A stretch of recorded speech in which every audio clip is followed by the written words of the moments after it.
M7 jabarani filɛbaga cɛman ni musoman denmisɛn ani mɔgɔkɔrɔba an b'a fɔ ye ko ani ɲankuma aw bisimila kokura aw ka jamukan man di café de presse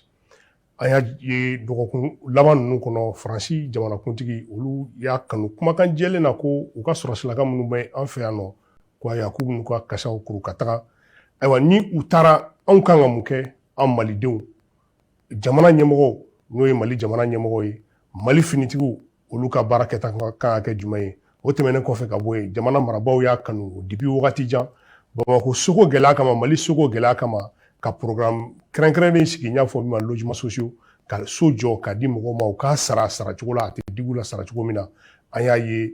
o mɔgɔ laban minnu bɔra ko olu garisɛgɛra so la a kuma cayara ayiwa dɔw ko namara kɛra dɔw ko namara ma kɛ ayiwa a lisi bɔli ani bi cɛ halisa maliyɛnw bɛ a kuma la ka da don ni jamukan ninnu na ka nin walawala mɔgɔ fila b'an bolokɔrɔ a mɔgɔ fɔlɔ o ye an yɛrɛ kɔrɔkɛ Mohamed Cherif Aidara ale ye kunnafoni di sɛbɛn n y'a fɔ La Revanche ale o ɲɛmɔgɔ ye ale ɲɛma Burama Bina Keita ale ye blogueur ye ale fɛnɛ olu fila de b'an bolokɔrɔ bi minnu bɛ ka lamɛn radio émergence la ne yɛrɛ tɔgɔ Boubacar Payitaho sɔni an da don an ka babu la an bɛ kuma di an ka mɔgɔ wololiw ma u ka foli kɛ ayiwa Burama komi e siɲɛ fɔlɔ filɛ an ka plateau kan an bɛ kuma di e ma i ka foli bila an filɛbaga ni an lamɛnbaga bɛɛ lajɛlen na. A diyara n ye an bɛ an lajɛbagaw bɛɛ lajɛlen fo k'an lamɛnbagaw bɛɛ lajɛlen fo k'u ni ci ka kulomajɔ n'u ka lajɛli la ko Mali ko don Ala ka an bɛn kelen ma k'an da fɔ ka ɲuman bɔ an da. Ayiwa an kɔrɔ foli jumɛn b'i bolo bi. Ne kɔni bɛ foli kɛ M7 bɛɛ baarakɛla k'a daminɛ ɲɛmɔgɔ fo ka jigin duguma ani radio n bɛ foli k'aw ye tuguni parce que aw b'a la ka kunnafoni min di bi maliyɛnw ma kunnafoni don min maliyɛnw a kunfa b'u la u bɛ fɛ k'a ɲɛdɔn kosɛbɛ donc ne Ala ma ko wɛrɛ kɛ an sigilen don plateau la Payitaho donc u yɛrɛ bonya b'a la kosɛbɛ hakili an na walawalali k'u ye pour que u bɛ se ka faamuyali kɛ cogo min. Ayiwa o kɔrɔ ni e bɛ to ɲɔgɔn fɛ halisa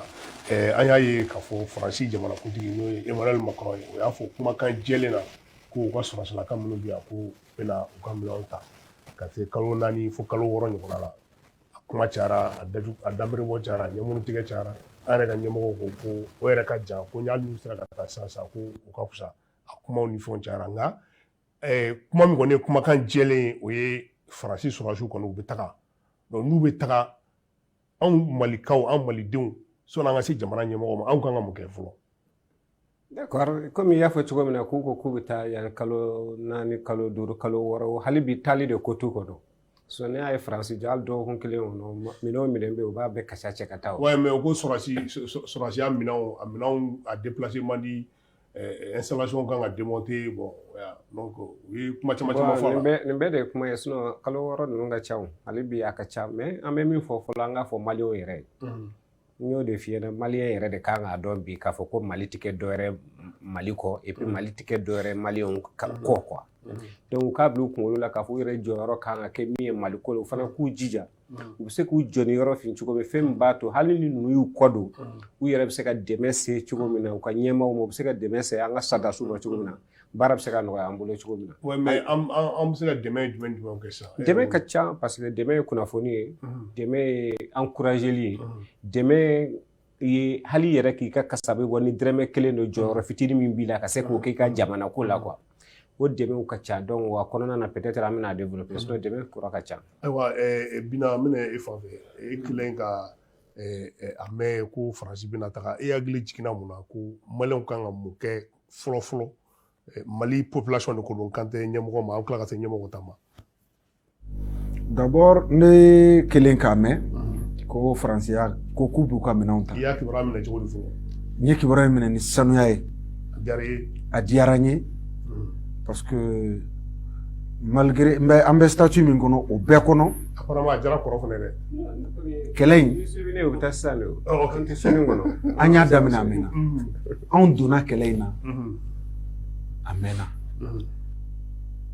2018 an hakili b'a la an denmisɛnnin sifin dama bɔra ka taa daga sigi u ka lasigiden min bɛ Mali la yan n'a bɛ fɔ ko ambassade la an taara daga sigi olu da la k'an tɛ bɔ yen ko f'u k'u tilen an ye u baara kɛ cogo la o don kama an na gosira an kɛra fatɔ ye an kɛra an minɛra bolo caman ma n'an bɛ o baara ninnu kɛ n kunkolo ti bɔ an bɛ jɛkulu don minnu kan ka kuma olu bɛ yen minnu bɛ hakilina di olu bɛ an bɛ ɲɔgɔn dɛmɛ a waati jamana ɲɛmaa yɛrɛ bɔra tele la k'a fɔ ko denmisɛnnin minnu taar'u sigi ambassade da la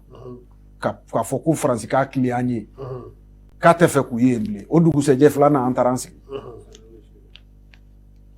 o kɛra ka tɛmɛ donc k'a di an ye n ka laɲini de tun don donc k'a diyara n ye. Bon sisan n'u taara an malikaw an kan ka mun kɛ. D'abord n'u taara yɔrɔ min don kɛnɛba de don kɛnɛ min don a ka bon tubabuw mɛnna ka kɛnɛ in tɔgɔtɔ u bɛ k'a bɛlɛn an b'a sɔrɔ cogo di u ma sɔrɔ cogo dɔn a la Payitaw n bɛ yamaruya ɲini fɛ ka segin kɔfɛ dɔɔni.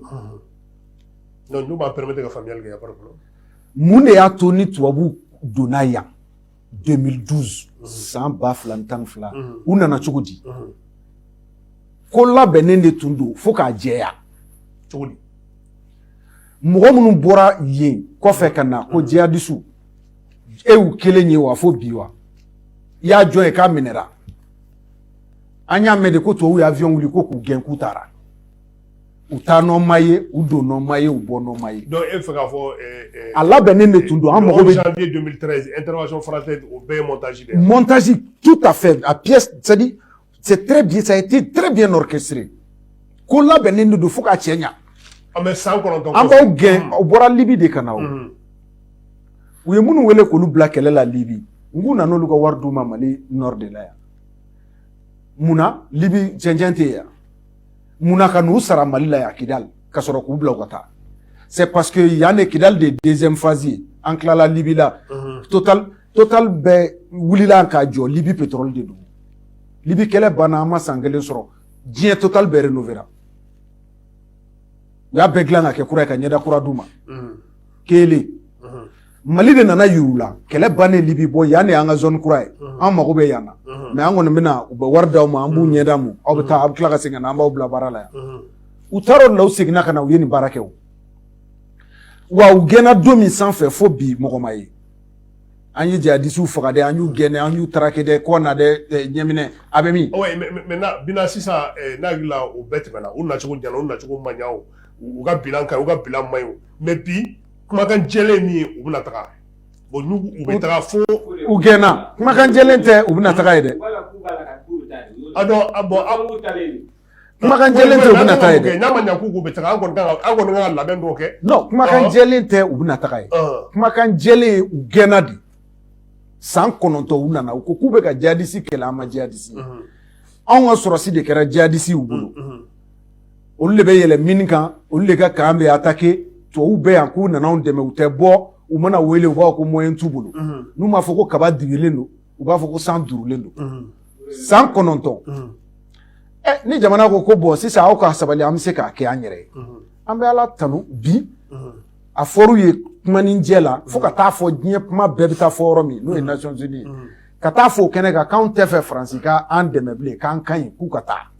yadɔ u gɛnna kɔni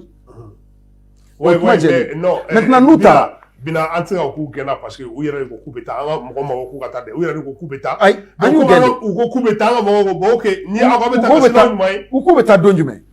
il y a pas 3 mois u ka président ko k'u bɛ taa k'a bɛna a ka sɔrɔsiw bɔ Mali kɔnɔ o tɛ kalo 3 bɔ fɔ k'u ka taa dɛ o y'a sɔrɔ ko 2018 an b'u kɔ k'u ka taa ah oui mais o ye population ka wulikajɔ o y'an ka kɛ ye o non population de mais u nana Mali faamaw de ko kana o de nana n'u ye o non Mali faama minnu k'u kana olu de tun bɛ se k'u lataa mais comme problème tɛ yen o problème ye min ye u gɛnna o u taara u yɛrɛ ye o mais tu kɔni fɛ ni ko bɛ cogo min na n'a bɛ taa ten tɔ Faransi sɔrɔsiw kɔni bɛ taa ka bɔ an fɛ yen maintenant anw kan ka mun kɛ kuma bɛ yen de an bɛ min na bi Faransi tagali fɔli u ko don depuis don min Faransi ko k'u b'u sen bɔ anw ka sɔrɔsiw nɔfɛ kɛlɛ la k'u n'an ka sɔrɔsiw tɛ jɛ ka kɛlɛ kɛ ɲɔgɔn fɛ bilen depuis o don fo bi an ka sɔrɔsiw ye baara daminɛ u yɛrɛ ye wa bi u tɛmɛna a kun fɔra ko mɔgɔ tɛ don yɔrɔ min jabali u tilala a la u ye Segu nɔgɔya ka yɛlɛ sanfɛ Gawukaw ye n wele kunu n ka kibaru sira fɛ ko dɔw bɛ Gawo k'u bɛ ka gɛnni kɛ ka taa Gawo lamini bɛɛ la ka taga k'olu bɛ tɛgɛrɛ fu kun n'u tilal'o la ka Tombouctou kɛ u bɛ taa fɔ Kidal o y'an ka sɔrɔsiw ye maintenant an bɛ mun ɲini u fɛ an yɛrɛ kan ka hakili to mun na o n'a ɲɔgɔnnaw o de don komi an balimakɛ y'a fɔ cogo min Ustaz Hayidara jamana kɔnɔdenw yɛrɛ de b'u janto jamana la finitigiw nɔfɛ n'aw ye fɛn ye min tɛ bɛn aw b'o lase siran in a bɛ boli jamana kɔnɔdenw de kan ka tɛmɛ finitigiw kan tɔɲɔ o tɔɲɔ bɛ yen bi jamana kɔnɔdenw de ka malo jenina o sɔrɔsi ka foro tɛ o n'i y'o dɔn i ɲɛ bɛ tiɲɛnikɛla la munumunu na i da la cogo bɛɛ kɛ i ka kibaruya lase dunanw b'an bara yan an t'u dɔn dɛmɛbagaw bɛ na olu b'u gɛn u bɛ taa sigi bɛ kɛ lafiya la ten de sisan anw bɛ min ɲini u bɔlen kɔ yan u ka taa n'u ma taa fɛnɛ an tɛ se ka sigi dɛ parce que n'an ka sɔrɔsiw taara bi k'u bɛ taa yɔrɔ occuper ka t'u sigi yɔrɔ la ko faransi bɛna taa faransi taatɔ u bɛ kisɛ t'u la ko rebelle don parce que sɔnja min b'u la u tɛmɛtɔ bɛ ninnu bon k'u ye jihadistes bon donc an bɛ makɔnɔli de kɛ u k'u ka minɛnw cɛ parce que sɔrɔsiw yɛrɛ presselen don ko sɔrɔsiw ma k'u k'u teliya ka taa ko hakɛ tɛ wagati min na o kɔrɔ de sisan u ko k'u tɛ taa sisan ouais mais ko minɛn mun b'u la minɛn ninnu tali ma nɔgɔn a démonteli ma nɔgɔn u ye o argument mun avancé u y'o de fɔ voilà u y'o de fɔ mais minɛn ninnu nana wagati joli kɔnɔ kalo kelen ok Kɔrɔ maintenant a y'a da don malikaw malidenw kan ka min kɛ o ye population ye anw kan ka min kɛ e yɛrɛ dɔ fɔ la maintenant sisan jamana marabaaw n'u kan ka mun kɛ parce que il faut pas que situation min kɛra en 2013 fo ka ko wele an y'a ye bɔlɔlɔsiraw sanfɛ kunnafoniw la folofololen bɔlɔlɔ sanfɛ k'a fɔ u ka faransi officier dɔ y'i damasiyɛ k'a fɔ ko an bɛ tila ka u wele tuguni ka tila ka kasi wele ko parce que ko cɛ ti Mali la donc o ye a ka kuma fɔta ye ne m'o fɔ ale de y'o fɔ maintenant anw ka jamana marabaaw kan ka mun kɛ pour que an kana segin 2012 situation na jango ka faransi wele an kana mɔgɔ si yɛrɛ wele tuguni jango faransi bon hali n'o tɛ weleli ka hali ni weleli bɛ ka tigɛ faransi ye quoi faransi kana yɛrɛ sɛgɛn ayi n'an kana mɔgɔ yɛrɛ wele non an b'o baara la o baara b'a la ka kɛ u fɛ mais o y'a sɔrɔ faransi yɛrɛ y'a kɛ kɛcogo la fɛn min bɛ tiɲɛni kan o de min tɛ ɲɛni kan o donc fɛn minnu b'anw bolo bi nin wagati fitinin kɔnɔna na min kɛra Maliko la o ma dogo maliyɛn si la o faransi ye san 9 min kɛ o ma kɛ o faransi ma fosi kɛ anw ye k'a fɔ ko anw ɲɛ bɛ nin ko in na k'a fɔ ko faransi de ye nin kɛ nin problème kɔnɔna na Mali ye ne tɛ se k'a dɔn n t'a dɔn ne e b'a kalama mais ne t'o dɔn mais nin wagati fitinin kɔnɔna na e ka militaires ye min kɛ Maliko la o dogolen tɛ maliyɛnw na o jihadiste joli fagara olu tun bɛ min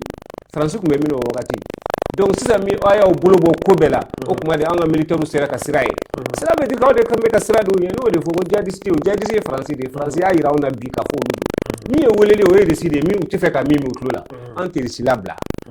o kɔni Mali dirigeants t'o bila minnu bɛ fanga na e yɛrɛ tɛ se k'o bila wa dɔgɔ e tɛn'o bila o ye min ye parce que olu y'a yira an na k'a fɔ olu b'an dɛmɛ de an ka k'an yɛrɛ ye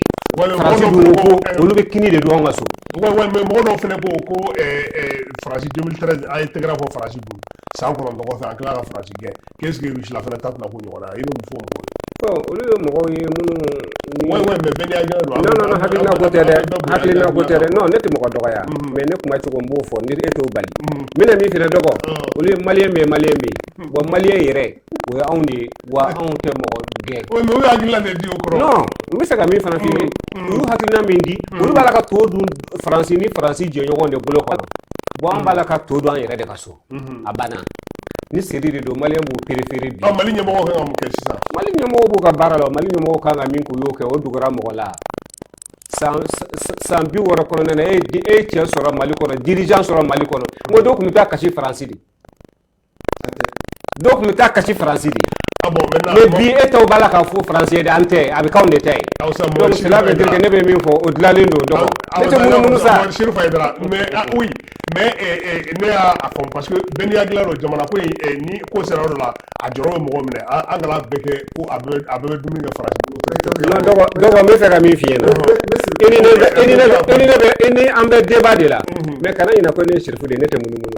ni ye sirifu halala bilahi tɛ munumunu o tɛ nkalon tigɛ n b'o fana f'i ɲɛna donc ne tɛ munumunu ne tɛ nkalon tigɛ min na min f'i ɲɛna minnu bɛ kini dun faransi bolo ani olu minnu bɛ kini sɔrɔ faransi bolo ni olu bɛ tila ka lɔgɔma kelen kelen di minnu ma olu ka kumaw de ye ninnu ye bon an ye maliyɛn yɛrɛ yɛrɛ de ye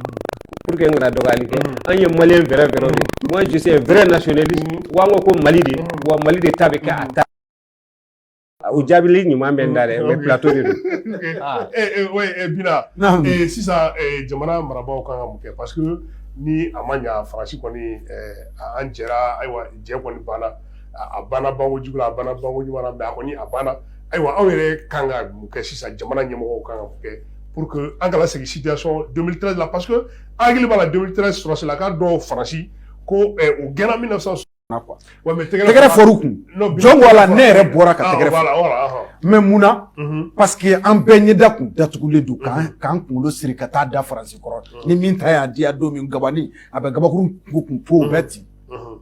ala nana barika don jamana la ka jamana barika wuli k'a jɔ an ka siri bɔra an ɲɛ la an y'a faamu k'an janfalen de tun don ko tiɲɛ yɛrɛ kun tɛ ko ye donc bolo 2013 fɛn ninnu bɛɛ ye ja dɔn de a sinima de kun 2013 fɛn tɛ ka jugu président kunturu u ye min fɔ an ye u ye min fɔ an ye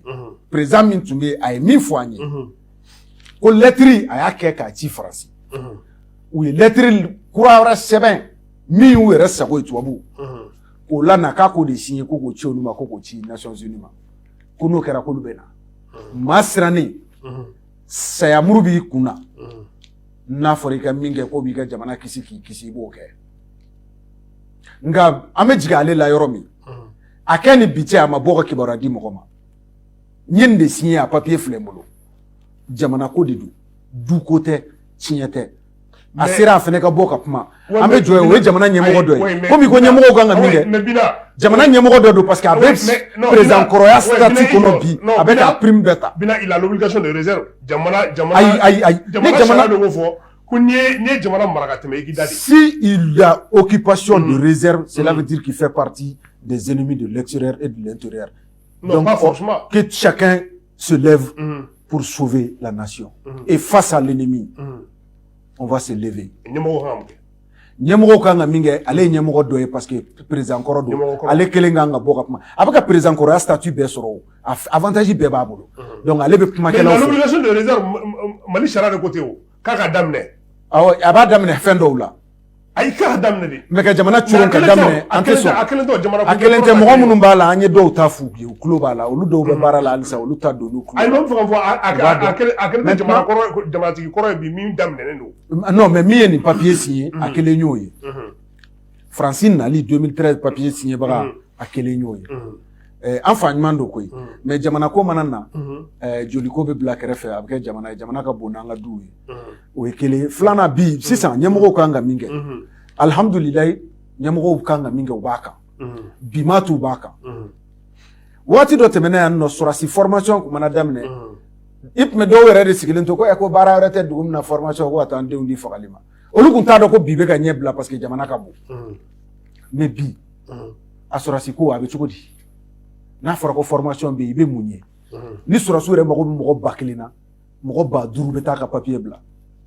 parce que mɔgɔw commencera ka tiɲɛ ye u dar'u yɛrɛ la u dara jamana la maintenant engagement militaire o bɛ yen engagement démocratique sinon administratif o fana bɛ yen o ye mun ye fɛn caman y'an tɔɔrɔ min tɛ faransi nɔ ye an b'o dilan an yɛrɛ ye kele filanan ye mun ye fɛn caman fɛnɛ tara ka da faransi la o tɛ faransi ye an ni faransi cɛ kɛlɛ man cɛ bi o de ye u nana an dɛmɛ baara min na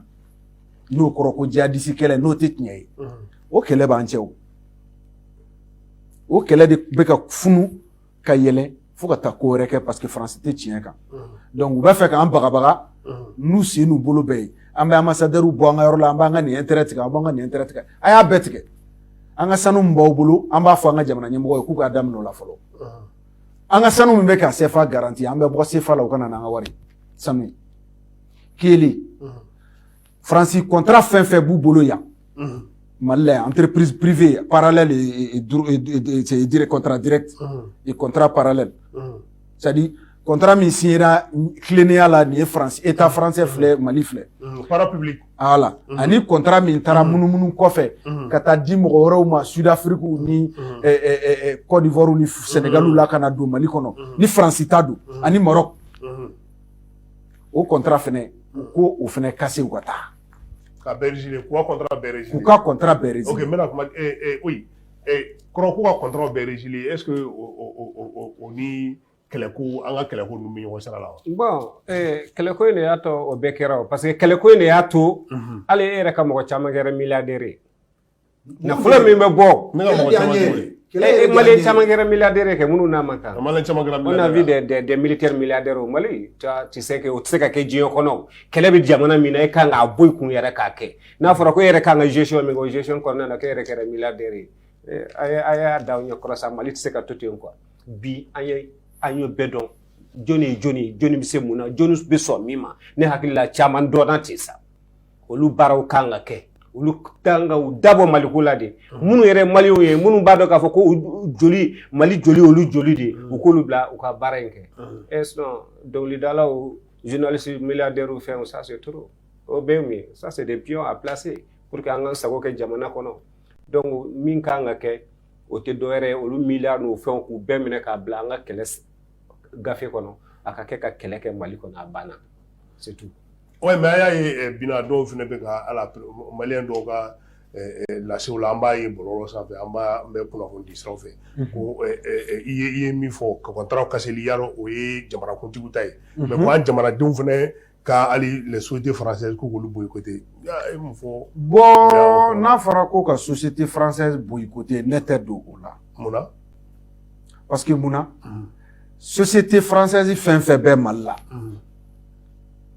Malien min français min bɛ baara la a société bɛɛ lajɛlen fara ɲɔgɔn kan a tɛ 30 bɔ mais Malien min bɛ baara la a kɔnɔ a bɛ 1000 bɔ ou bien 2000 mais an b'u wele de c'est à dire kɛlɛ in tɛ France ni Mali ye koyi kɛlɛ in ye intérêt dɔ de ye France denw ni Mali denw tɛ o tɛ o état ni état voilà France kɔnɔdenw ani Mali denw olu tɛ ɲɔgɔn na o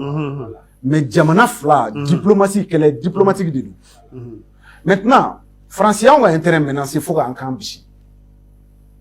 parce que France ye CEDEAO bila ka embargo kan donc an fɛnɛ k'u ka intérêt menacé oui an t'u ka intérêt menacé dɛ on va profiter parce que n'i ye adamaden ko kɔngɔ ni degun de bɛ mɔgɔ ɲɛ yɛlɛ i ye mɔgɔ ye k'a hakili ka di kojugu k'a kunkolo ka ɲi k'a bɛ invention kɛ a y'o ye a bɛ ka fɛn dɔ invention a sɛgɛnna de a ye gɛlɛya dɔ de kun Maliens bɛ kule la an ɲɛ donc gɛlɛya fura ɲinitɔla de bɛ a to i b'i ka tɔnɔ ye ani i ka nafa ye f'i tɛ se ka pan a kunna bilen an bɛ yɔrɔ min na bi France contrat fɛn fɛn bɛ yan n'anw bɛ 10% ni 20% ni 15% ni minɛna la an b'a bɛɛ réviser si ils nous accordent pas les 60% u k'a bɛɛ cɛ u ka taa n'aw bara ouais mais o bɛ se ka kɛ est-ce que o bɛ se ka kɛ mais fɛn ma nɔgɔn ka tɛmɛ a kan o bɛ kɛ cogo di e bolo mais c'est état anw de y'a wele a y'a signé maintenant n'a ka d'an ye an b'a résilier an b'a ci k'a kase kuranɛ tɛ o n ko papier sɛbɛn ni bɛnkan de don bon an tun bɛnna kan k'an bɛ nin d'aw ma parce que an kun jigi bɛ nin de kan comme aw y'o tiɲɛ a ye na an ka segin nin kan n'aw tɛ segin nin kan a y'aw ka minɛnw ta aw ka taa c'est clair o bɛ se ka kɛ a kɔrɔ o bɛ kɛ fan bɛɛ o bɛ kɛ parce que olu bɛ intérêt ouais mais est-ce que n'a kɛ ok sera ce soir oui et puis bina bɛ tila ka kuma di non n b'i bilasira n bɛ fɛn dɔ f'i ye dɔrɔn France contrat ma kase yan u ka sous-marin ko a contrat tun ma kɛ fo ka wari dɔ sara u ni mɔgɔ ninnu cɛ Australie cɛ a contrat ma kase yan e ye mun bɔlen a la foyi mais a bɛ kase il faut pas avoir peur ouais mais kɔrɔ a bɛ se ka kase yan n'a kasera est-ce que an tɛna fɛn o tɛ sariya sɔsɔ yan non sariya sɔsɔ tɛ parce que yanni contrat ka dilan contrat fɛn clause bɛ yen c'est-à-dire bɛnkan hakɛ minnu kan ka kɛ papier de b'a la o n'a kan ka kɛ sisan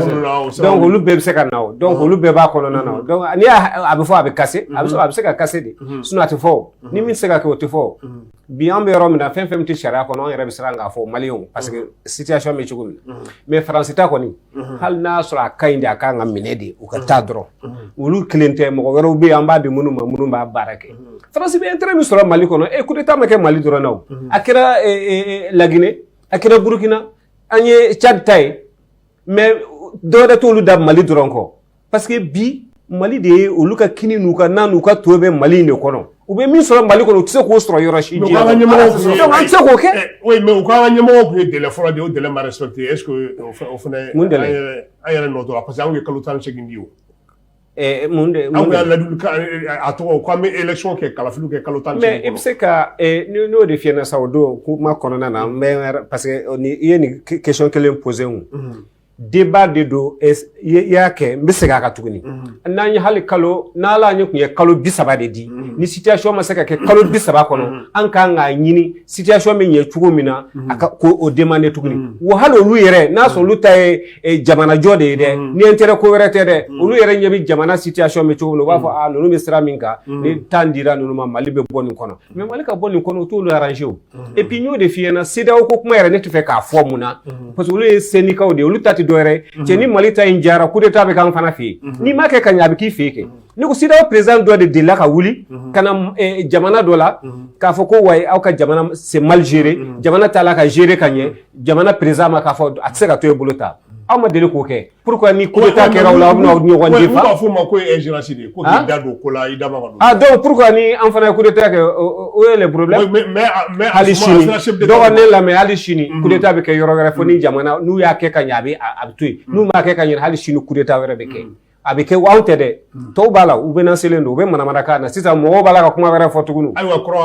an bɛ taa ɲɛfɛ an ye an malidenw kan ka min kɛ ani jamana ɲɛmɔgɔw kan ka min kɛ ayiwa sisan ni an y'a lajɛ bolo mana funu a bɛ da bolotigi kun n'a fɔra lakana o ye sɔrɔsilakaw tɛ finitigilakaw tɛ désormais an ka finitigiw ka attitude kan ka kɛ mun ye u kan ka mun de kɛ pour que nin y'a situation ɲɔgɔnnaw kana na an ka fɛn kɔrɔ k'a daminɛ recrutement na k'a daminɛ formation na fɛn caman na u kan ka mun kɛ. recrutement yɔrɔ la ne bɛ fɛ u ka mɔgɔw ta a ka di mɔgɔ min ye fɔlɔ k'a fɔ n bɛ don sariya la somɔgɔ ko ni wariko ni fɛn wariko somɔgɔ ko nin ye muso ba ni ci ni den ou bien nin ye sunkuru ni fɛn ne bɛ fɛ olu ka bɔ a la Mali ko la et que Mali ka kɛ tali yɔrɔ la k'a fɔ a ka di ne de ka ta ka taa fɔ ko n bɛ taa n ka faso kuma bɔ. a ka kɛ cɛta ye i n'a fɔ fɔlɔ a tun bɛ kɛ. i m'a faamuya ne b'o de fɛ u k'o de maintenir o k'o de ɲini o ka kɛ hali sini o cɛdenw bɛ yen minnu b'a kɛ mais u kana kɛ k'a fɔ k'u denw ratera dans leur famille k'a fɔ k'u b'u ta ko ka t'o don a la n'i y'o don a la o tɛ kɛ dɔwɛrɛ ye arrêteli kɔ. parce que an y'a ye Agilajigila 2013 a fɔlen volontaire ka taa mɔgɔw tun bɛ taa mɔgɔw dɔw taara su 3 ni su 4 si Falajɛ gendarmerie la o kɛra yan nɔ donc voilà donc o ɲɔgɔnnaw o n'a initiative bon maintenant formation sira fɛ ani équipement. formation sira fɛ o tɛ dɔwɛrɛ ye o minnu sɔnna ka taa n'a sɔrɔ u bɛ se c'est vrai que physique mun b'u la u gabari u yɛrɛ fɛnkɛ bɛ se k'a ta cogo min na ni défaut b'u la ni bana bɛ yɔrɔ la kɛnɛya dɔ b'u jɛ u k'u bɔ a la. u k'u bɔ a la parce que hali o yɛrɛ gansan formation na olu tigilamɔgɔw bɛ affaibli de ka taa a tɛ ɲɛnabɔ donc ne bɛ fɛ an k'olu bɛɛ jateminɛ kunun a kun bɛ ten don n'i kun bɛnna ni commando ye fɔlɔ la yɛrɛ n'i kun bɛnna ni commando kelen carré kɔnɔ f'i bɛ content mais bi mun de kɛra parce que e yɛrɛ bɛ formation min kɛ en tant que civil i b'a sɔrɔ e bɛ se ka nin bugɔ cogo bɛɛ la kunun ni polisi kelen an denmisɛnnin ma ni polisi kelen kun donna hali mɔgɔ 100 ni ɲɔgɔn cɛ i b'a sɔrɔ a b'a bɛɛ maîtriser bɛɛ b'i makun. parce que i b'a dɔn a ye formation min kɛ ani e ye min kɛ o tɛ kelen mais bi o ta kɛra tipo dɔw yɛrɛ tɛ formation yɛrɛ kɛ bon hakili donc f'an ka segin o bɛɛ de kan k'o bɛɛ lajɛ parce que sisan donc a ko ma nɔgɔn quoi n bɛ fɛ hali bi n m'a fɔ u t'a la k'a kɛ dɛ parce que an ye nɔ dɔw ye kunun bi an ma min ye kunun. mais gouvernance sira kan. même gouvernance sira kan yɛlɛma dɔw kɛra o gouvernance sira kan a tɛ komi kunun politique mɔgɔw tun b'a la k'a gérer cogo min na. pour gouvernance sira kan mais o si tɛ ɲɛ fɔlɔ dɛ parce que texte minnu b'an bolo faut k'u changer an ka problème ye an ka n y'o de f'i ɲɛna o don n bɛ segin a kan tuguni il faut que an ka constitution a ka filɛ fɔlɔ tant que constitution in ma lajɛ fɛn caman bɛ yen a tɛ kɛ Mali a tɛ se ka e hakili b'a la a bɛ dafa yɔrɔ min na a tɛ se ka dafa parce que constitution b'an jɔ. ayiwa Bina sisan finitigilakaw ka daminɛ recrutement na ka na formation na fo gouvernance n'o ye wari minnu bɛ di musaka minnu bɛ di ka minɛnw ni fɛnw san olu lasago ko ɲuman e bɛ se ka mun fɔ sisan olu la pour que an kana segin n'a situation ɲɔgɔnna kan parce que ni i ko i ka situation lajɛ il faut brosser la situation dans son ensemble an population ka jɔyɔrɔ bɛ yen jamana marabagaw jɔyɔrɔ bɛ yen nɔ maintenant l'armée qui est une institution olu fana jɔyɔrɔ bɛ yen nɔ ka daminɛ recrutement fana e bɛ se ka mun fɔ o la. bon ne bɛ se ka min fɔ o la fɔlɔ tout d'abord n'an bɛ mɔgɔw hakili lajigin an ka sɔrɔsi ɲɛmɔgɔ dɔw delila k'a fɔ an ka bulonba kɔnɔ faama minnu b'u denw bila ka t'u ma olu yɛrɛ sigilen a y'a fili k'an ka sabali k'aw ye o ye aw bɛna aw sigi yan k'a fɔ jamana kɔnɔdenw ye k'u latigɛ finitigiw la k'an ka finitigiw bolila dɛ u y'a kɛ tan u y'a bɔ tan aw k'a dɔn ko aw denw tiɲɛnen de bɛ k'aw bolo aw dɛsɛlenw la aw b'u ta ka taa don an ka bureau kɔnɔ k'an k'aw dɛmɛ ala n'a kira kama ko k'aw den ladilan ko an bɛ mɔgɔ dege sɔrɔsiya baara de la mais jogo kolon min b'a la an t'o ladilan n'a nana an b'a dege sɔrɔsiya baara kɛcogo de la ala ko tiɲɛ bɛɛ ɲɛ b'o la o bɛ jɔ den man di o kan ka bila de pewu o bɛ bɔ a rɔ ka o bɔ a la pewu sisan filanan min n'u b'o kɔlɔsi komi kɔrɔ Ayidara ye min fɔ n'i bɛ don u k'a lajɛ a kɛnɛya b'i la i dusukun y'a kanu jɔn ko ala sɔrɔsiya de ka di ne ye ne yɛrɛ bɛ fɛ ka fini de ye n yɛrɛ fari la jamana kumabɔli kama n'i nana n'o yeri ɲɛ kan o bɛ yen a dɔw bɛ yen ni n delila ka taa formation dɔ suivi kɛ surveillance payitaw n ta nkalon tigɛ ye dɔw bɛ yen n'u tɔgɔ welela ka ban u sigilen u bɛ pan de ko goba u bɛ payi ko b'u tigɛ tellement kɛnɛya b'u la u bɛna taa baara min na a nege b'u la a ka d'u ye non olu bɛ ka na a kama de bon n'olu de mitera ka taa nord la ka taa Mopti Segu Kayi u tɛ négocier u tɛ don chef kan ko n ka mutation n kunkolo bɛ n dimi n sen bɛ n dimi n ɲɛ bɛ n dimi parce que o bɛɛ de b'a la o bon an y'o kuma sen don dɔ la finitigilaka dɔw ko an ma ko mun y'o se ko parce que ko janfa min bɛ yen k'o de tun y'u laboli donc n'a fɔra min ka mite ka taa o bɛ i sigi ka janfa de jateminɛ janfa min bɛ yan fɛ ni n taara sen tɛna to a la u bɛ sin ka ban mais depuis janfa in an janfabaga ko k'a bɛna a sen bɔ an nɔfɛ kɛlɛ la denmisɛnninw taar'u tɔgɔ sɛbɛn kan kɔnɔ ko k'u bila ka taa mission na o fana kɛra an ɲɛna dɛ o fana kɛra an ɲɛna donc sisan ni o ɲɔgɔnna caman sɔrɔla jɔn ko ala an bɛ jamana kɔnɔdenw hakilila bɛ tigɛ maintenant maramafɛn ko ni maracogo ko la hakilila yɛlɛma donn'o la ka ban parce que ka kɔrɔ jamana ɲɛmɔgɔ dɔ ko waati dɔ la ko a ye avion san ko avion dalen b'u disi kan jamana ɲɛmɔgɔba yɛrɛ min yɛrɛ bɛ yamaruya di ko ka bɛɛ ka ji tigɛ n'a bɛ tigɛ n'a ko ka jamana kɔnɔden bɛɛ ka courant tigɛ a bɛ tigɛ a den ko k'an gosira minɛn ninnu san dɔ la k'an gosira bon den kun ye homme d'affaires de ye a tɛ baara wɛrɛ la o an ka kuma tiɲɛ fɔ denkɛ tun tɛ baara wɛrɛ la jagokɛla kun don opérateur économique a tun bɛ jago de kɛ a bɛ affaire de kɛ ala ye garijɛgɛ d'a ma a fa kɛra ɲɛmaa ye a fa kɛra ɲɛmaa ye a kɛra fa ka den man di don u nana n'a ye ka na don assemblée kɔnɔ a donna bulonba kɔnɔ bulonba baarakɛ yɔrɔ min sigida min n'o bi sɔrɔsiw kɛlɛkɛminɛnw ni sɔrɔsiw ni finitigi bɛɛ lajɛlen ka musaka ko n'u ka taaɲɛ ko n'u ka tali ko kɔlɔsi a bilal'o kunna donc ale da sɔrɔla bɔlɔw fɛ a da n bɛna ni kuma ye koyi a bilal'o de kunna n'a bɔra ka na fɔ an ye k'an ko Mali gosira a tilala an na an kan k'a minɛ ka cɛ ta de ka ti ouais mais a y'a fɔ français ale de bɛ se non a bɛ taa fɔ kɛnɛma de a t'a fɔ yan ale de tun kan k'a fɔ a sanbagaw ye k'a ye na assemblée kɔnɔ bulonba kɔnɔ aw ka n'a ɲɛfɔ aw ye ni san joli munna a kɛra tan nin ma ɲa réception de bɛ kɛ o ni minɛnw nana ko dɔ de bɛ taa jɔ k'u kunbɛn a dɔnbagaw fana bɛ na k'a lajɛ donc min ka ɲi min ma ɲi min ka ɲi min ma ɲi n'u kura k'a kan k'a ma ɲi k'a bɛ lasegin de munna a ma lasegin ale bɛ yen munna ale ma contrôle kɛ fila munna an b'u wele assemblée kɔnɔ n'a kelen tɛ se k'u ni député tɔw bila ɲɔgɔn na 147 députés munna an b'o kɛ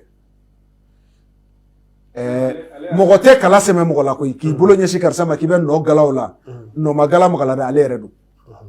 parce que a fanga tun b'ale de la k'a sanni jɔ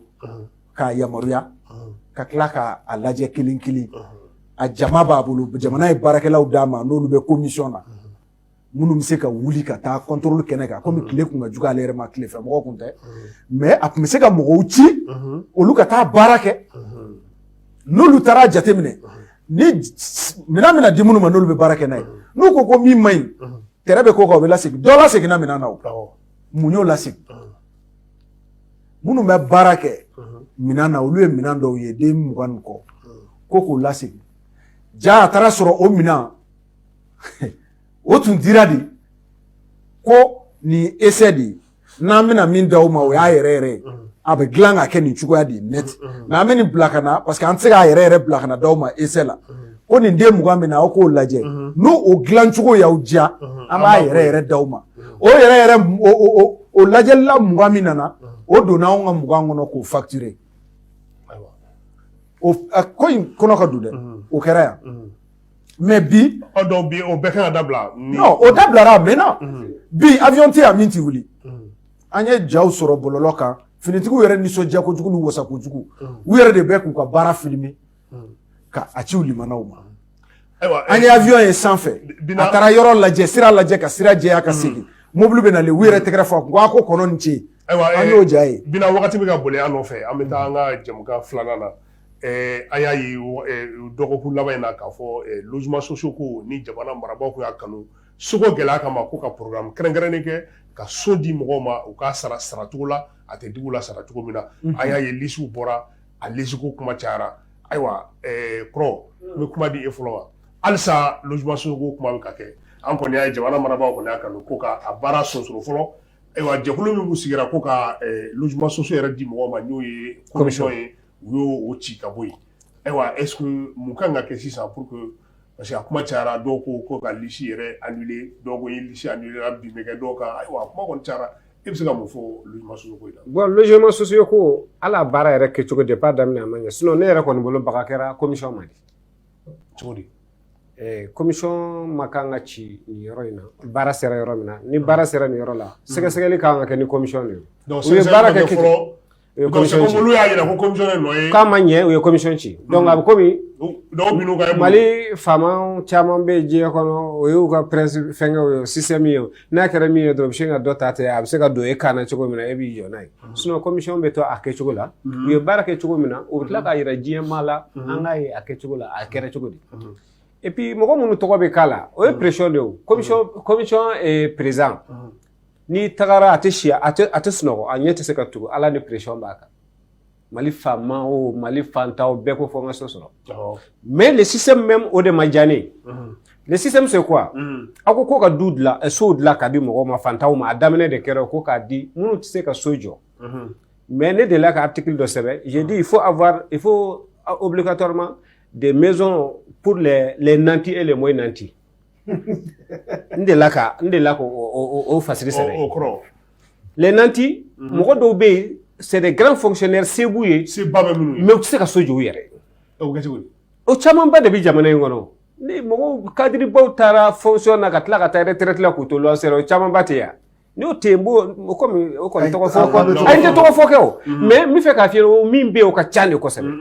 mais état bɛ se ka so jɔ ka tila k'a fɔ k'a d'u ma ka tila k'a tigɛ ka b'u sara la u bɛ se ka o baara kɛ pour que u k'u dabɔ logement sociaux ko in na sinon tant que o ma kɛ u da tɛ bɔ logement sociaux ko in na. mais a caman fana bɛ yen soko dɛsɛ tɛ o parce que an b'a ye a fila saba o ye kelen ye duuru bɛ dɔw bolo. an y'a ye fana k'a fɔ logement sociaux dɔw yɛrɛ ka den bɛɛ y'a sɔrɔ mais tɔgɔ de bɛ na o. alors que mali sariya la hali ni cɛ y'a sɔrɔ muso ma k'a sɔrɔ e yɛrɛ b'a dɔn mali fonctionnaire joli bɛ yen k'a fɔ k'a bɛ muso bolo a bɛ cɛ bolo hali kunnafoni di kun da e b'o dɔn ne b'o dɔn nin b'o dɔn k'a fɔ ko nin ko a bɛ muso bolo a bɛ cɛ bolo a bɛ hali den bolo. o man ka sariya la an y'o ye n'u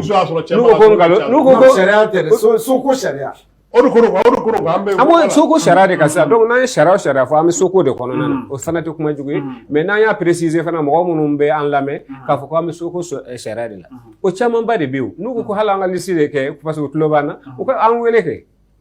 an b'a f'u ɲɛna o an y'a jateminɛ k'a fɔ premier ministre kɔrɔ dɔ tɛmɛna a fɔra ko den 6 de tɔgɔ yera a la mun de bɔra o kɔfɛ. a y'a ka du mɔgɔ 5. du mɔgɔ 5 non bon a ka so mɔgɔ 5 cɛ den 6 i m'a faamuya donc olu ko façon ninnu o tɛ sisan ko ye o sinon logement sociaux yɛrɛ daminɛna min na min ye ATT ta ye est ce que i b'a dɔn k'a fɔ a tilancɛ état de b'a la k'a sara a tilancɛ e yɛrɛ b'a sara les 1008 logements là a di cogo ani minnu bɛ bi o di cogo tɛ 50%. Sisan de u y'a ye k'a fɔ jama cayara ko bonyana donc u y'a ɲini ka fɛngɛ don a la assurance ni fɛngɛ ninnu don a la pour que ka se ka état dégager ka bɔ a la. sinon olu bɛ 22 000 de sara. O de tun ye so wɛrɛ yɛrɛ. Hali ka ɲɛma donc an b'a dɔn fɛn min b'a kɔnɔ c'est pour cela que hali a système u k'a lajɛ k'a falen. A kana a da fɔlɔ la. A kana kɛ kɔrɔlen kɛ a kana kɛ bita in b'a la ka taa cogo min na. Les 90 u k'u ka ta dilaw d'a ma. Les moins 90 u ka ta d'a ma e ni ne ɲɔgɔnna ninnu an kan ka min kan ka d'a ma. Oui mais n'o de fɔ kɔrɔ ko a bɛɛ tɛ suntanya ye o dɔw yɛrɛ de sinon ni suntanya don a fila saba naani bɛ mɔgɔ kelen bolo an b'a ye dɔw ta bɛ a session bɛɛ la. I b'a dɔn pression sinon ne kɔni bɛ min dɔn dɔrɔn commission ta ye à la fin de commission bi yan pression b'u kan ni ɲɛmaa nana ko k'a kɛ nin bɛ fɛ ka nin ta i b'a ta. Donc e bolo commission ci commission kɔni u ka segin a kɛcogo la pour que n'u bɛ fɛ k'a ɲɛdɔn yɛrɛ ka sɛgɛsɛgɛli kɛ n'u bɛ fɛ ka sɛgɛsɛgɛli kɛ n'a sɔrɔ a dilal'o de kama k'a fɔ ko k'a ɲɛdɔn u ka commission to a nɔ na u ka gɛr'u la u k'u ɲininka u b'a ɲɛf'u ɲɛna. Ok Bila e bɛ se ka mun fɔ logement sociaux ko in na a kuma cayara dɛ. Logement sociaux a kuma cayara n bɛ Aïdara latɛmɛ yɔrɔnin dɔ la commission ma dissous commission suspendue. Ayi commission dissous de. Ouais, bon, commission suspendue. Processus de suspendue, mais commission dissous. Ouais, processus suspendue. Ka commission, mais commission ma bébé. Ah, mais il y a la commission dissous, non, commission dissous, exercice de ou. Ou bien baramina. Ayi, commission tira ka boyi do. Commission tira ka boyi. Dissolution, ça veut dire mais commission mo be interpeller là. Ah non, vous serez interpellé. Pour que enquête oui, mais commission vont t'étourner. Ay commission tembli wal ni ko rebe ke kura de bina sa mais korole munu ka ke komi abana pe wa kuma bana commission kuma bana ay même tout le nyefo de ke mais commission won te ngambo yoro de o yere nyefo o benali ko re sera no la ko bingaru ka pa ka nga nyi ka nyedo fili kala ro me parce que ministre ka fait da ko anomanu de kara fili de kara yoro do la no fie yera yoro munu na fo commission mo de be se a latige ka fo fili kara yoro la e bolo dama ngama do fili foi makala piège John piège là voilà l'autorité actuelle tu connais ni ñoko ma deli ka ke logement social la ko malien l'extérieur ni yoro ka do bo la ko di malien l'intérieur ma deli ka ke o de bolo dama yoro dama ngama dama ngama di kele flana ibe ka munu fora mo ministre ko do ka den duru ka den seki u ya soro mais u tara papier ko déposer u tara aramine mais mɔgɔ ma taa a dira mɔgɔ dɔ ma ni zena ka sɔrɔ u ma foyi déposer ma kɛlɛ bolo ka papier déposer dɔw yɛrɛ m'a ɲini a ma sɔrɔ cogo di voilà o de y'a piège ma yɔrɔ ye mankan ka wuli mɔgɔw ɲɛ ka jɔ ninnu na k'u fana bɛ kalabanciya la k'a sɔrɔ ala b'a dɔn kira b'a dɔn k'u to a la donc o de la a ko ma bila ka tile kelen ma kɔnɔ a kuma daminɛra sɔgɔma sufɛ président y'a jɔ a jɔyɔrɔ la o don kelen su premier ministre taara président fɛ a y'a jɔ a jɔyɔrɔ la a ko monsieur le président n t'a kalama n t'a kalama bi n t'a kalama sini lisi taara cogo cogo n t'a ɲɛdɔn mais nin ko f'an k'a sɛgɛsɛgɛ o de la u y'u bolo di ɲɔgɔn ma 23 heures ministre de l'urbanisme et de l'habitat a ye lettre mais est-ce que o fana bɛ se k'ale t'a kalama non n'a ministre ko k'a t'a kalama a kan ka lawuli o dugusɛjɛ a b'a kalama parce que commission ka rapport tɛ publié ni ministre ka signature t'a la an t'an kun fɛ o donc ministre b'a kalama peut-être a bolo a bɛ se k'o de fɔ an ye bon o yɛrɛ a m'o fɔ mais an bɛ se k'o de bila an kun na a b'a kun na a forme bɛɛ dafara ka na se yan ma a bɛ se k'o bila a kun na sinon k'a fɔ k'a t'a dɔn ko mɔgɔ bɔra yan fɛ ka na ko lisi dɔ bɔra a b'a kalama lisi dɔ ɲinina dɔ fɛ o y'i ban o n'an ye mɔgɔw tɔgɔ fɔ yan an bɛ kɛlɛ bɛ kɛ cogo dɔ la mɔgɔ dɔ welela k'a ka lisi bila ka na ko non ko bɛɛ bɛ taa ɲini a yɛrɛ ko so min bɛ ka ɲini depuis 2018 2019 bi k'anw bɛ yan aw bɛna fɔ k'an ka lisi bila ka taa di o la ko minnu tun bɛ ka ɲini na fɛn ma d'olu ma fɔlɔ bi ouais mais bina ni bɛɛ kɔfɛ lisi minnu b'a la k'u ka lisi annulé dɔw b'a la k'u kala annulé maintenant majɛ minnu kɛra k'olu bɔ a la dɔrɔn pour que an ka avancer e y'a ta ɲuman ye e ka hakilina ye jumɛn o la i b'i ka foli da o kan lisi tɛ annulé fili minnu kɛra a la minnu ma dépôt kɛ mɔgɔ o mɔgɔ a kɛra u bɛ k'u bolo ɲɛsin yɔrɔ min ma o a ma k'o ye o mɔgɔ mɔgɔ mana sɔrɔ a la k'a ka dépôt tɛ récépissé date tɛ 2018 2019 k'olu bɔ a la olu bɛ bɔ a la mɔgɔw ka récépissé b'u bolo so 2018 2019 u ma so sɔrɔ u ni ɲɛji bɛ so ni so bɛ yen a t'a d'olu ma mun lisi kura ko bɛ yen ne y'a kɛ Sirika bɛ na o n bɛ fɛ ka f'i ɲɛna ne y'a kɛ Sirika bɛ na a b'o o yɔrɔ lajɛ donc ka sisan foli an bɛ min f'i ye mɔgɔ minnu ka récépissé déposera lancement na u ka so minɛ minnu ma dépôt kɛ la k'a d'olu ma maintenant ni dépôt wɛrɛ bɛ na kɛ c'est de u bɛ baara de la jamana ye o n'u taara déposer k'u mago bɛ so la yen de jamana bɛ se k'a lajɛ karisa kɔni a ka privilège ka dɔgɔ a bɛ baara la jamana ye mais a bɛ nafa min sɔrɔ la jamana kungo ka dɔgɔ donc an k'a lajɛ ka nin nɔgɔya ye o bɛɛ bɛ kɛ o jamana ko la o mais nin cogoya in a kɛ cogo man ɲɛ ayiwa foli kɛ d'accord donc sisan komi an sera kuncɛyɔrɔ parce que kɔnɔ adamaden kɔnɔ tɛ lankolonya quoi halisa kumaw b'an kɔnɔ mais an bɛ bi ta bila wagati o wagati an b'an lamɛnbaa bɛɛ lajɛlen fo ka M7 baarakɛla bɛɛ lajɛlen fo ɲɛmɔgɔw ka se i yɛrɛ ma Payitaw vraiment aw ni ce aw ni baraji ka kow fɛsɛ cɛsirilen don a la halisa ala k'an bɛɛ fanga se jamana in bɛ bɔ dingɛ jugu kɔnɔ cogo min n'an y'o sira ta ala k'an dɛmɛ n'a ye ala kan'an di an samabaga ma ala k'an di an tintibaga ma ala ka dugawu minɛ yarabi kɔrɔ i bɛ se ka kuma laban jumɛn fɔ ka foli d'aw kan bon n ka kuma laban ye min ye dɔrɔn n bɛ fɛ k'a fɔ depuis nin ko in daminɛna yɔrɔ dɔw bɛ yen o datugulen don mɔgɔ t'a kɔnɔ parce que a tigiw mɔgɔ tɛ s'a ma logements sociaux mɔgɔw bɛ a yɔrɔ dɔw datugulen don aw la n ka caman bɛ dɔw bolo kelen filanan dɔw ta bɛ luwanse la depuis u y'a sɔrɔ don min na et pourtant maliyɛn dɔw bɛ yen minnu b'a la ka gɛn ka bɔ so dɔw kɔnɔ luwanse wari kama jamana in ko caman kɛra o bɛɛ de kan ka fɛsɛfɛsɛ minnu bɛ luwanse la ni bɛɛ fila ni saba bɛ minnu bolo a dira di cogo min na u ka commission to yen commission in b'a baara kɛ min bɛ commission in ɲɛmɔgɔya la a kan ka se k'a yɛrɛ défend wa a kan ka se ka tiɲɛ fɔ maliyɛnw ye k'a fɔ min kɛra liste minnu bɛ d'a ma ni téléphone minnu bɛ d'a ma dɔw yɛrɛ ka i yɛrɛ manja ɲɛmɔgɔ ye ten dɔrɔn i bɛ se ka taa ɲɛmɔgɔ den minɛ ou bien a frère dɔ ka papier minɛ k'a don a la sinon e postulé la o ne postulé la o depuis kuma jumɛn hali n sigilen n ka numéro bɛ n kɔnɔ ne postulé la o les 00639 o ye ne ka numéro ye mais a ma d'an ma ne m'a sɔrɔ parce que hali a sɔrɔli hali anw ka aran na o fana kɛra réseau wɛrɛ ye tuguni donc ne hakili la tiɲɛ n'u b'a ɲini maliko la dɔrɔn maliyɛnw an b'a la ka kuma o peut-être u bɛ se k'a fɔ ko n'i y'a ye nin kumana tan prévu dɔ b'a bolo u ka n wele kɛ n bɛ n ta yira o dɔgɔ kuma cogo b'a yira k'a fɔ prévu dɔ b'a bolo wa an b'a dɔn depuis a daminɛna kuma min na a ko kɛra kɛ cogo min na an b'a dɔn depuis Alpha ta min kɛra Sotiba ne tun b'o inauguration na ne taara o fɛn na o donni kama fo bi an bɛ yɔrɔ min na an b'a la k'a suit a kan ka kɛ kɛcogo min na u k'an wele an bɛ débat k'a kan adamadenw hakɛ dɔ de bɛ Mali ko in na min fana ye Mali farafe sen na tant que u ma fantani ka hakɛ jateminɛ a tɛ ɲɛnabɔ donc n bɛ foli kɛ voilà foli kɛra donc n bɛ aw fo kosɛbɛ parce que jamana in adamadenw sigilen don k'aw lajɛ de bi kunnafoni minnu bɛ di a bɛ dɔw soulager parce que bi u b'a dɔn k'a fɔ mɔgɔ dɔw bɛ yen minnu ka sira t'u kɔ kuma na ni tiɲɛ yɔrɔ nana u bɛ tiɲɛ fɔ ala ta kɔfɛ n'a y'i ja sini i ka mugu ci ça c'est ton problème bilahi ni ne ye tiɲɛ yɔrɔ min na ne b'a kɛ baden fɛn tɛ ne fɛ yen wa ne hali ni bɛ miliyari de di ne ma ne b'a f'i ɲɛna k'a fɔ nin ko in i b'a la k'a kɛ a man ɲi n'a ka ɲi fana b'a f'i ye a ka ɲi o de fana ye Mali jɛ donc an b'aw bɛɛ fo ayiwa foli diyara ye fɛ hali bi télé ala k'a taa ɲɛ ami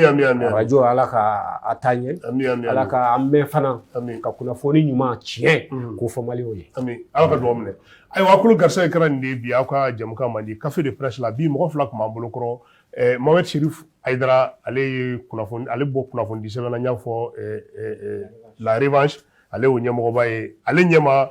Burama Bina Keita ale ye blogueur ye olu mɔgɔ fila de tun b'an bolo kɔrɔ bi minnu bɛ k'an lamɛn arajo la ne yɛrɛ tɔgɔ Boubacar Payitaw an b'a ɲini aw fɛ a ka to sɔgɔli an ka kunnafoni di minɛnw na ka kunnafoni sanuman ni a ɲuman d'aw ma k'an bɛn wagati wɛrɛ ala ka Mali kisi wasalamu